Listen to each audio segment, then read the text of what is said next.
अक्षय तृतीया की एक कथा के अनुसार प्राचीन काल में एक धर्मदास नामक वैश्य था। धर्मदास अपने परिवार के साथ एक छोटे से गांव में रहता था। वह बहुत ही गरीब था। वह हमेशा अपने परिवार के भरण पोषण के लिए चिंतित रहता था। उसके परिवार में कई सदस्य थे। धर्मदास बहुत धार्मिक प्रवृत्ति का व्यक्ति था। उसका सदाचार तथा देव एवं ब्राह्मणों के प्रति उसकी श्रद्धा अत्यधिक प्रसिद्ध थी।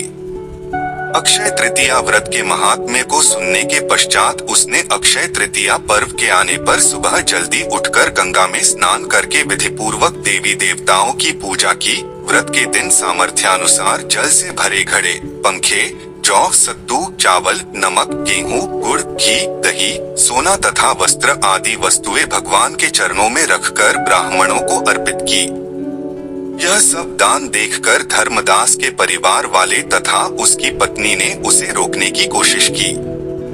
उन्होंने कहा कि अगर धर्मदास इतना सब कुछ दान में दे देगा तो उसके परिवार का पालन पोषण कैसे होगा।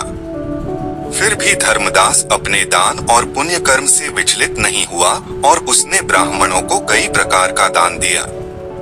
उसके जीवन में जब भी अक्षय तृतीया का पावन पर्व आया, प्रत्येक बार धर्मदास ने विधि से इस दिन पूजा एवं दान आदि कर्म किया। अनेक रोगों से ग्रस्त तथा वृद्ध होने के उपरांत भी उसने उपवास करके धर्म कर्म और दान पुण्य किया। यही वैश्य दूसरे अगले जन्म में कुशावती का राजा हुए।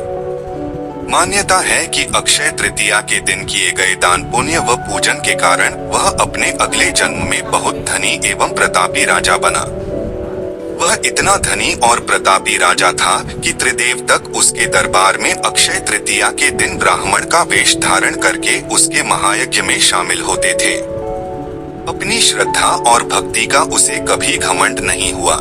वह प्रतापी राजा महान एवं वैभवशाली होने के बावजूद भी धर्म मार्ग